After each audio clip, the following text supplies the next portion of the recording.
ক্ষমতাচ্যুত প্রধানমন্ত্রী শেখ হাসিনার আস্থাভাজন হিসেবে তার প্রেসউইংয়ের পরিচিত মুখ ছিলেন আশরাফুল আলম খোকন। আওয়ামী লীগ ক্ষমতায় থাকা অবস্থায় তার বিরুদ্ধে ব্যাপক দুর্নীতির অভিযোগ উঠলেও ছিলেন ধরাছোঁয়ার বাইরে।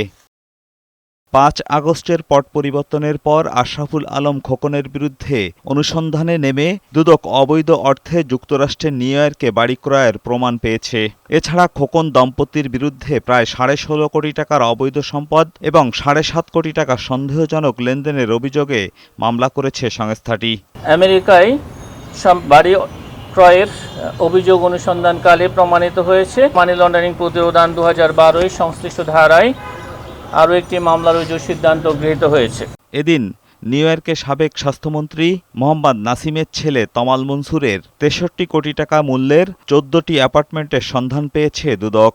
সব মিলিয়ে তমালের বিরুদ্ধে ৬৭ কোটি টাকার অবৈধ সম্পদ মেলায় মামলা করা হয়।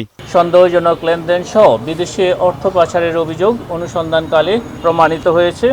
এই কারণে তার বিরুদ্ধে দুর্নীতি দমন কমিশন আইন ২০০৪ এবং মানি লন্ডারিং প্রতিরোধ আইন ২০১২ সংশ্লিষ্ট ধারায় একটি মামলা রুজুর সিদ্ধান্ত গৃহীত হয়েছে। এদিকে অবৈধ সম্পদ অর্জনের অভিযোগে পুলিশ সুপার আব্দুল্লাহ আরেফ বিপ্লবের বিরুদ্ধে অনুসন্ধানে নেমেছে দুদক।